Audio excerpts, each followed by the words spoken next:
What's going on, Bulls fans? Welcome to another episode of Chicago Bulls Central, your number one spot for everything Chicago Bulls related. On today's episode, we're going to be previewing the Chicago Bulls game against the Washington Wizards. What's some of the things going on there? Who's on the injury report? We'll also break that down. Plus, how the Bulls' defensive woes really need to be fixed, especially in that first half. We'll get into all that and more right after this. You are now tuned in to Chicago Bulls Central, your number one place for all Chicago Bulls news and content.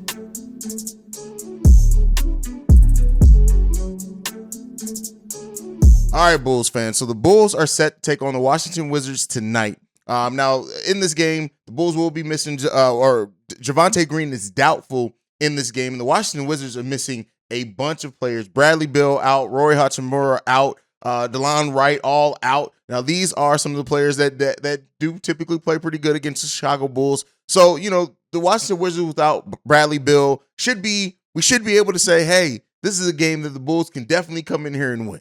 But with the way that the Chicago Bulls have played thus far this season, you really can't take anything for granted when it comes to the Chicago Bulls team at all. So because of that, really, the Bulls have to come in and be locked in defensively, as has been the story all this season. We've been seeing an uptick in the play of Zach LaVine. Over the course of the last 3 games of the season, Zach LaVine has averaged over 27 points per game at 50% shooting. Over the last 5 games, it's 26 points per game, with still about that 48 to 50% shooting range. So Zach LaVine seems to steadily be improving. Of course, that last game against the Kings being Zach LaVine's best game of the season. Not expecting him to necessarily have that type of performance again tonight, but we do want to see that same vibe with Zach LaVine coming out, trying to set the tone early, pushing the pace. Zach LaVine trying to get to the rim as well. And, one of the things with Zach LaVine that I would like to see is him get to the free throw line a little bit more, and not just relying on that outside shooting, even though when that shot is falling, he's one of the best at it in the NBA. This Bulls team hopefully can get back on track. First game at home in a little while against the Washington Wizards. The Washington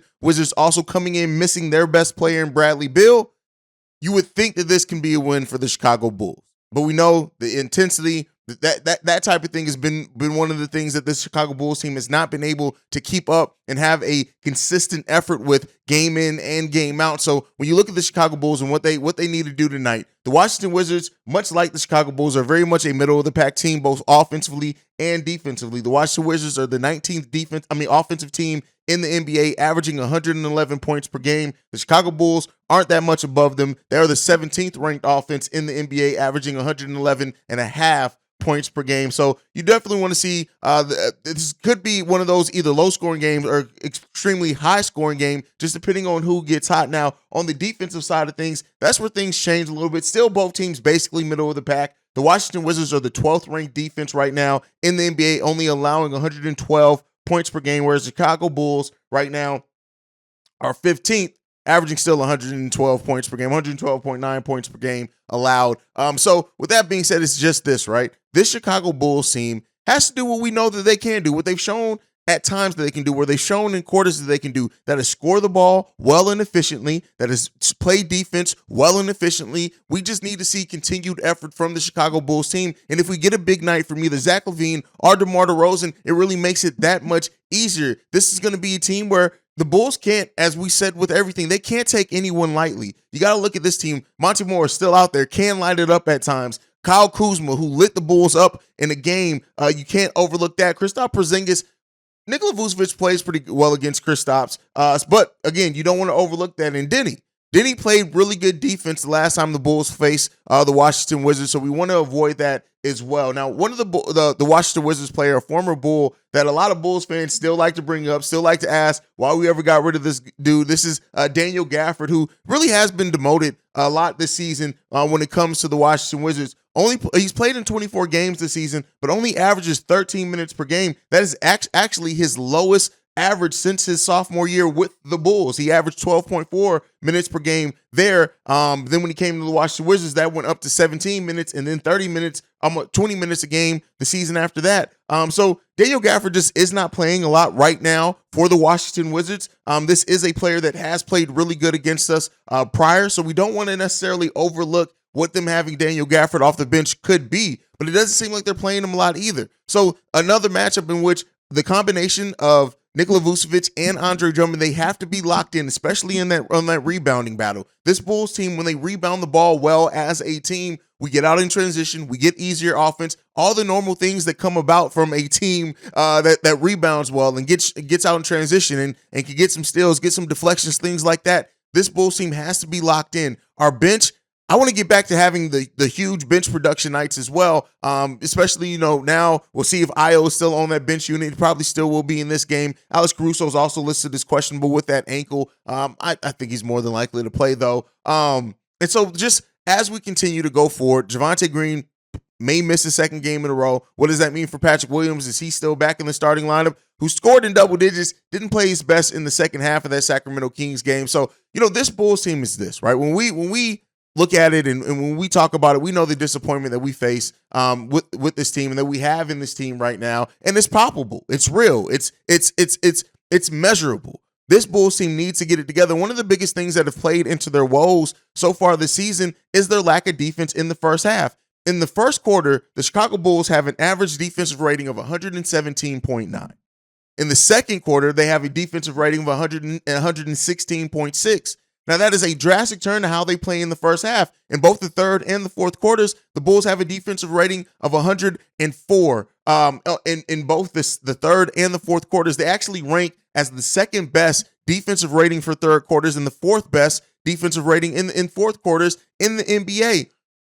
This team has some potential defensively. I think sometimes it's easy to forget because we just don't see the consistent effort from there. But this team does have a nice defensive ceiling when you look at their ability to play defense. They just have to play with that intensity for all four quarters. They have to be locked in for all four quarters. And if they don't, especially when that pairs with them going on scoring droughts at the same time they can't defend, you're going to always find yourself behind the eight ball. The Bulls expound a lot of energy coming back in these games.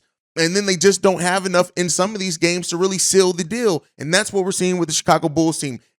Zach LaVine has to be better. DeMar DeRozan has to be better. Billy Donovan has to be better. You guys already know. And when it comes to AK and Eversley now, it is no longer just the blind in AK we trust. You got to show me, right?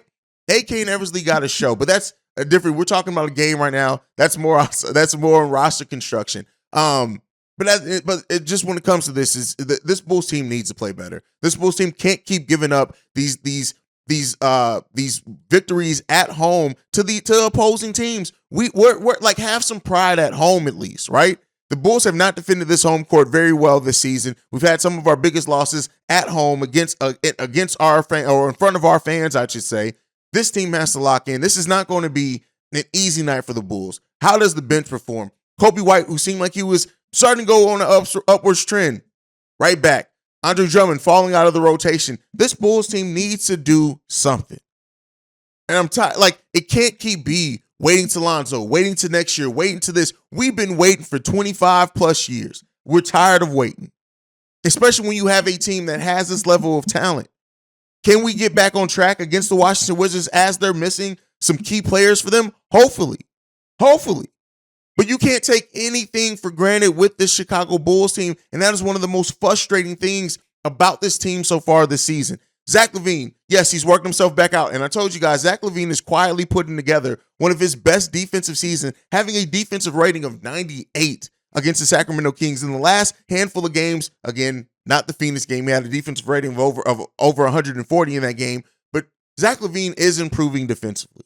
He's improving defensively. And that was the thing that I wanted to see Zach LaVine do come into the season, is improve what he does defensively and the effort that he consistently gives. But then the shooting fell off. Zach LaVine has to get back to shooting well. DeMar DeRozan, who's been a solid team defender at points in his career, needs to get back to not getting blown up off the ball completely. Like, sometimes it's the simple things. And like I've said with this team almost since the beginning of the season, a lot of the Bulls' issues are in their control. Can they keep the turnovers down?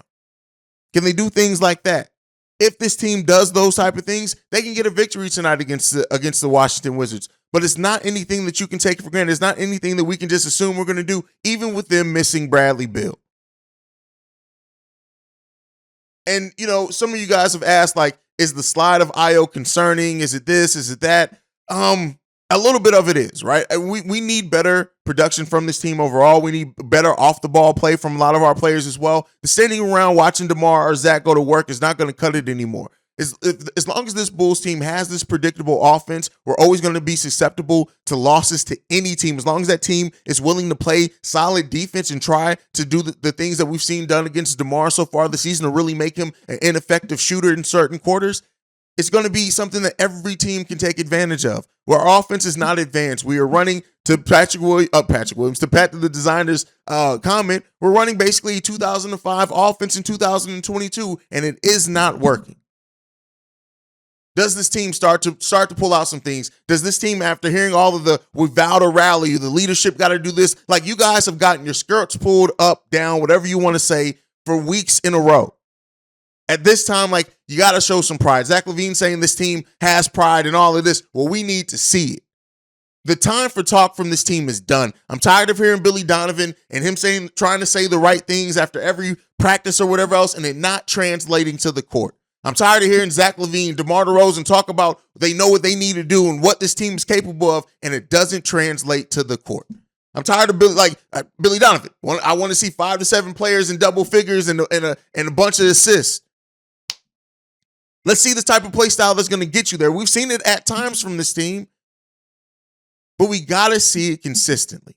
And if this team can start doing that, we can start playing a little bit better, right? And then build upon that. Will this Washington Wizards game be the first building block in this Bulls team improving? I'm really tired of presenting that. I say that I feel like after every win, after every loss, like, is the next one the one? It's time for them to show us. We deserve to see it. We deserve to be given more than just words. So we'll see what happens tonight against the Washington Wizards. We'll be locked in tonight. We'll still have our pregame, halftime hangout, and postgame show. So make sure you guys are tuned into that. But otherwise, make sure you're following the show at Bulls Central Pod. You can send us any feedback, questions, comments, concerns, bullscentralpod@gmail.com. Lastly, if you want to leave a text and or voicemail, the number to do so, 773-270-2799. We are the number one spot for everything Chicago Bulls related because of you guys. And like I like to end everything on, go Bulls, love you guys, and see red, y'all. Peace. This has been a presentation of the Break Media.